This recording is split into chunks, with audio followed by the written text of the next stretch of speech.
Nous sommes à 150 km au nord du cercle polaire arctique. C'est la saison du dégel, une période idéale pour la recherche dans cet environnement où les températures hivernales peuvent atteindre moins 45 degrés.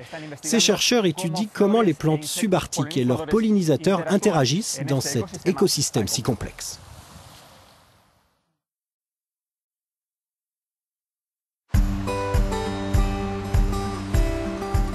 Ces biologistes étudient les mécanismes de base utilisés par les plantes pour survivre dans un tel écosystème.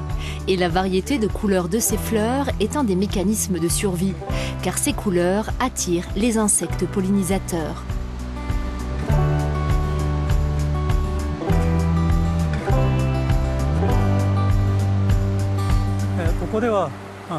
Dans d'autres environnements extrêmes, plus il y a d'abeilles ou de bourdons dans les environs, plus il y a de couleurs de fleurs, violet, rose, bleu et beaucoup d'autres. Si les principaux pollinisateurs ne sont que des mouches, par exemple, les couleurs des fleurs seront plus limitées, ce sera principalement jaune ou blanche.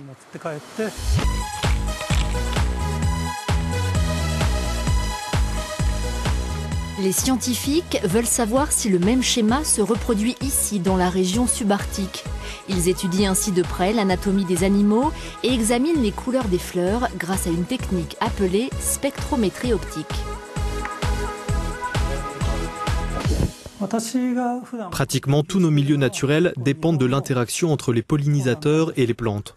Plus nous comprenons ce partenariat naturel, mieux nous pouvons être en mesure de protéger ces environnements. Les régions polaires, qui comprennent les zones subarctiques et subantarctiques, sont immenses et y faire des recherches coûte très cher.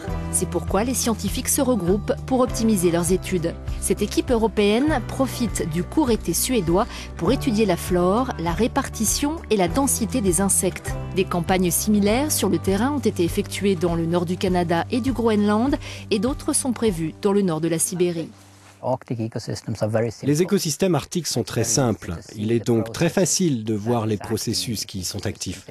Dans les forêts boréales et méditerranéennes, les systèmes sont si complexes qu'il est très difficile d'identifier quels processus affectent quelles espèces.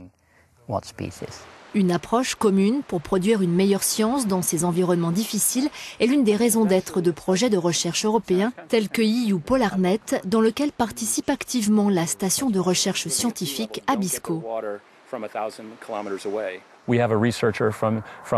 Nous avons un chercheur danois, un autre néerlandais qui travaille ici à la station de recherche Abisko et qui ont des projets en Alaska ou au Groenland ou en Sibérie, où ils reproduisent les choses que je fais ici pour voir si les résultats sont similaires.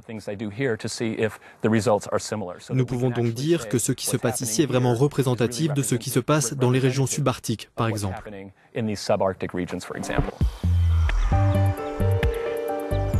Ces tourbières uniques, situées à 50 cm au-dessus du permafrost, sont également sous observation. Les chercheurs analysent les gaz qui y sont présents, CO2, méthane et vapeur d'eau, pour quantifier le volume de carbone absorbé par l'environnement et comprendre quelles pourraient être les implications pour l'ensemble de l'écosystème environnant. Dans l'Arctique, le réchauffement est plus rapide. Il y a des changements dans l'hydrologie, il y a des changements intervenant dans les saisons de croissance et des changements dans les structures des communautés végétales. Donc nous avons vraiment besoin de comprendre pour être en mesure de démêler quelles pourraient être les contributions humaines à ces changements. Les flux de gaz dans ces tourbières ont été scrutés pendant plus d'une décennie. Objectif, une plus grande coopération pour obtenir des données encore plus significatives.